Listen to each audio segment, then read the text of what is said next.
নমস্কার বন্ধুরা, ইচ্ছে ডানায় আকাশের নতুন একটা পর্বে আপনাদের সবাইকে স্বাগত জানাই। আমি চিত্রা। চলুন আজ আমরা ডানাংয়ের একটা বিখ্যাত সামুদ্রিক খাবারের দোকানে যাব এবং সেখানে কি কি ধরনের মাছ এবং সামুদ্রিক খাবার পাওয়া যায় আপনাদের সাথে শেয়ার করব। আজকে যদিও ডানাংয়ে যাব, কিন্তু এখন আমরা হইয়ানের সি বিচে এসেছি সানরাইজ দেখতে। কিন্তু আকাশে এত মেঘ যে সূর্যোদয় তো দেখা গেল না। কিন্তু ওদের ওখানে যে সমুদ্র বা ওদের ওখানে যে লোকজন কত সকাল থেকে উঠে হাঁটাচলা করছে, এক্সারসাইজ করছে, চান করছে সমুদ্রে, এইসব দেখে বেশ ভালো লাগলো। আমরা প্রায় 5টার দিকে ওখানে গেছিলাম, তখনই একদম দেখছি কর্মব্যস্ততা সমুদ্রের তীরে। এখান থেকে ফিরে আমরা ব্রেকফাস্ট করে যাব বাস্কেটবোট রাইডে। এই বাস্কেটবোট রাইডের ভিডিওটা আমি আপনাদের সাথে আগেই শেয়ার করেছি, তার সাথেই এই সানরাইজের ভিডিওটা দেওয়ার ইচ্ছে ছিল, কিন্তু ওই ভিডিওটাই এত বড় হয়ে গেছিলো যে আর এটা দিতে পারিনি। তাই এই ডানাংয়ের ভিডিওর সাথেই এটা আপনাদের সাথে শেয়ার করলাম। এবার বাস্কেটবোট রাইড থেকে ফিরে আমরা ডানাং গেছিলাম। হইয়ান থেকে ডানাং মোটামুটি 40 মিনিট মতো লাগে গাড়িতে যেতে, খুব বেশি দূরত্ব নয়। এই শ্যাকগুলোতে আপনি লোকাল ভিয়েতনামি কুইজিন থেকে আরম্ভ করে সামুদ্রিক মাছ, ক্র্যাব, এগুলো সবই পাবেন। কিন্তু আমরা যেহেতু ডানাংয়েই ভেবেছি যে সি ফুড ট্রাই করবো, তাই জন্য আর এখানে আমরা সময় নষ্ট করলাম না। আমরা ডানাং পৌঁছে গেছি। পৌঁছে গিয়ে আমাদের হোটেলেও উঠে গেছি। ঘরটা দেখুন, হোটেলের এই সুইটটা খুবই সুন্দর ছিল, ভীষণই সুন্দর, ভীষণই অ্যাস্থেটিক্যালি সাজানো ছিল। তাই জন্য ভাবলাম আপনাদের সাথে একটু শেয়ার করি, আপনাদেরও ভালো লাগবে।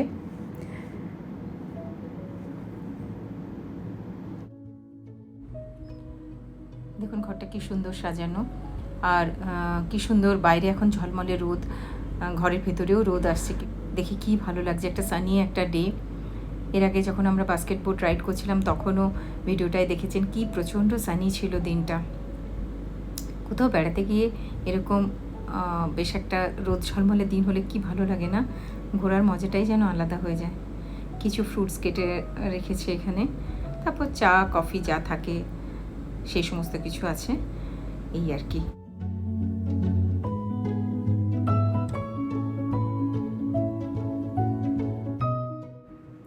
এই রোদ ঝলমলে দিন থেকে নিমেষের মধ্যে দেখুন কি বৃষ্টি বাদলে পরিণত হলো।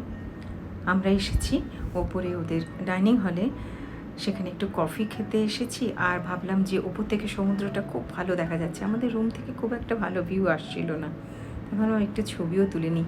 সমুদ্র আজ উত্তাল একদম। এই জায়গাটা কি সুন্দর করে সাজানো না, কত রকম গাছ, হ্যাঙ্গিং গাছ কত লাগানো আছে, কি সুন্দর লাগছে। সবুজ দেখলে আমার মনটা ভারী খুশিতে ভরে ওঠে। যেখানে মানুষ পারে একটু সবুজ রাখলে এটা চোখের পক্ষেও কত যে আরাম, আর মন তো খুশিতে ভরে যাই। এবার দেখুন ওদের রুফটপ যেখানটা, সেইখানে এসেছি আমি। সমুদ্রের কি অবস্থা দেখুন, সমুদ্র একদম উত্তাল আজকে, প্রচণ্ড ঝোড়ো হাওয়া বইছে, তার সাথে তো বৃষ্টি বাদল হচ্ছে। নিমেষের মধ্যে একদম প্রকৃতি চেঞ্জ হয়ে গেল। তবে এদের এখানে যা শুনলাম যে আবার হয়তো কিছুক্ষণের মধ্যে বৃষ্টি থেমে গিয়ে আকাশ পরিষ্কার হয়ে যাবে। সমুদ্রের তীরবর্তী এলাকাগুলোতে এরকমই হয় আর কি, এই বৃষ্টি এই রোদ। দেখা যাক কি হয়। যদি বৃষ্টি কমে যায় তাহলে সন্ধ্যের দিকে ভাবছি একবার সমুদ্রের ধারে যাব। আজ আমার মেয়ের জন্মদিন, তো সেই জন্য একটু ইচ্ছে ছিল বাইরে গিয়ে একটু ঘুরে বেড়ানো, একটু সময়টা অন্যভাবে কাটানো।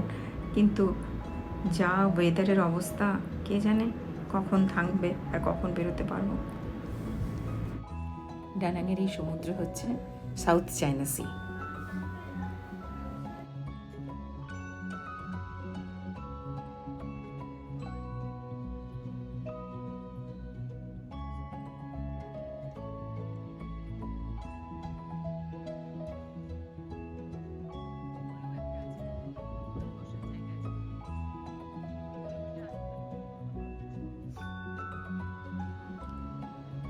যাক, কিছুক্ষণের মধ্যে সত্যি সত্যি বৃষ্টি ধরে গেল।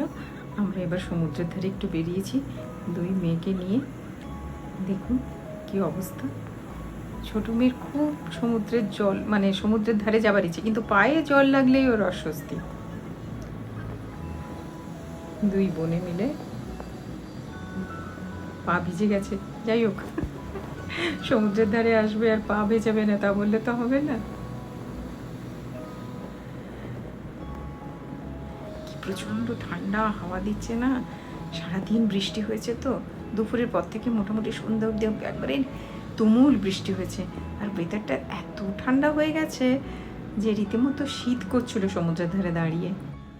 রাত্রেবেলা সমুদ্রের তীরে বসে পাড়ের এই বিল্ডিংগুলো দেখতে কী যে সুন্দর লাগে, এক মায়াবী পরিবেশের সৃষ্টি হয় যেন মনে হয়। সমুদ্রের দিকটা অন্ধকার, সাদা ঢেউগুলো ভেঙে ভেঙে আসছে, আর এই দিকটা আলো ঝলমলে বিরাট বিরাট গগনচুম্বী অট্টালিকা। আর সমুদ্রের মধ্যেও টিম টিম করে দেখা যাচ্ছে যে আলোগুলো, সেগুলো মাছ ধরার কোনো জাহাজ বা মাছ ধরার কোনো ট্রলার জাতীয় জিনিস, সেইগুলো গেছে সমুদ্রে। একবার করে ওদের আলোগুলো দেখা যাচ্ছে, আবার একবার করে ঢেউয়ের আড়ালে হারিয়ে যাচ্ছে। Happy birthday to you. Happy birthday to you. Happy birthday dear Ritu. Happy birthday to you. আমরা বাইরে বেরোবার জন্য রেডি হচ্ছিলাম, হঠাৎ রুমের ডোরবেল বাজাতে আমরা খুলে দেখি একটি মেয়ে, ওদের হোটেলেরই একজন, একটি কেক নিয়ে দাঁড়িয়ে রয়েছে। আসলে ওরা পাসপোর্ট থেকেই জানতে পেরেছে তো যে আজকে ওর বার্থডে, তাই একটা সারপ্রাইজ কেকও ওরা ওকে দিয়ে গেল। এত ভালো লাগলো না, ভীষণ ভালো লাগলো জেস্চারটা। এবার আমরা এতদিন যেই জিনিসটার জন্য ওয়েট করে আছি, সি ফুড, ডানাঙে সমুদ্রের তীরে আসবার সি ফুড টেস্ট করবো না তা বললে হয় না। তো এদের এখানের বিখ্যাত সি ফুড জয়েন্ট, যেটা না হাং বিএন ভিয়েত বলে দোকানটার নাম, মানে সি ফুড জয়েন্টটার নাম, সেখানে এসেছি। দেখুন ওখানে মাছগুলো কিভাবে রাখা আছে।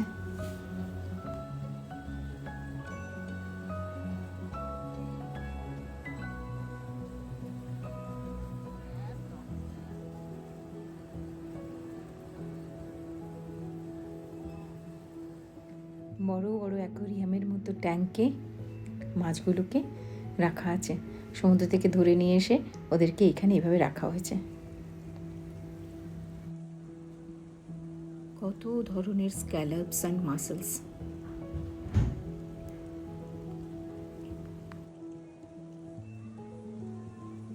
থেকে আপনার যেটা খেতে ইচ্ছে হবে, যতটা নিতে ইচ্ছে হবে, আপনার সামনে ওজন করে উঠিয়ে সেটাকে পরিষ্কার করে প্রিপারেশান করে আপনাকে দেবে। খুবই ভালো, ভীষণই ভালো, ভীষণই নাম করা ফুড জয়েন্ট। এবং ডানাঙে এলে অবশ্যই এইখানে যাবেন আপনারা। ভীষণ ভালো ব্যবস্থা, স্টাফেদের ব্যবহার ভীষণ ভালো। মানে আমরা তো খুবই খুশি হয়েছি। আমরা 2 প্লেট প্রন নিয়েছিলাম আর একটা লবস্টার নিয়েছিলাম। লবস্টারটা বেশ বড়ই ছিল। তো ওদের দামগুলোও লেখা রয়েছে, আপনি ইজিলি ক্যালকুলেশন করে নিতে পারবেন। ওদের টাকা আর আমাদের টাকার তো ওই হিসেব। আমাদের 4 টাকা মানে ওদের 1000 টাকা, মানে 1000 ডং মানে আমাদের ইন্ডিয়ান INR-এ, ইন্ডিয়ান রুপিসে 4 টাকা। এই হিসেব করে মোটামুটি করতে হবে।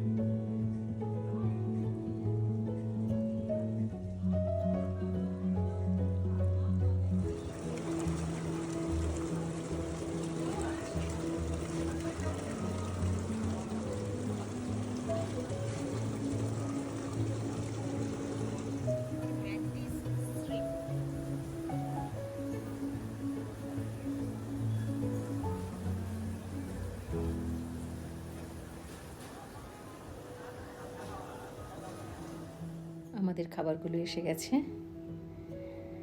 এটা ছোট চিংড়ি মাছগুলো দিয়ে যেটা ওরা বানিয়েছিল কোকোনাট মিল্ক দিয়ে, অনেকটা আমাদের চিংড়ি মাছের মালাইকারির মতো ছিল। আর এইটা বড় লবস্টার যেটা নেওয়া হয়েছিল, সেটা ওরা চিজ দিয়ে আরও কী মশলা টশলা দিয়ে একটা রোস্ট মতো করেছিল, বেক করেছিল জিনিসটা। প্রিপারেশনটা আলাদা, কিন্তু মাছটা এত ফ্রেশ, বেশ অন্যরকম খেতে লাগলো। আমাদের মতো তো প্রিপারেশন অবশ্যই নয়, কিন্তু খুবই ভালো, ভীষণ সফট, ভীষণ ভালো খেতে ছিল। যারা সি ফুড খেতে ভালোবাসেন তারা যদি ডানাং বেড়াতে আসেন তাহলে অবশ্যই এই ফুড জয়েন্টে আসবেন, না হাং বিয়েন ভিয়েত। আমি ডিসক্রিপশানে নামটা দিয়ে দেবো। আজকের ভিডিওটা তাহলে এখানেই শেষ করছি। আপনারা সবাই খুব ভালো থাকবেন, সুস্থ থাকবেন। আর আমার ভিডিওটা যদি আপনাদের ভালো লেগে থাকে তাহলে অবশ্যই একটা লাইক করে দেবেন। নমস্কার।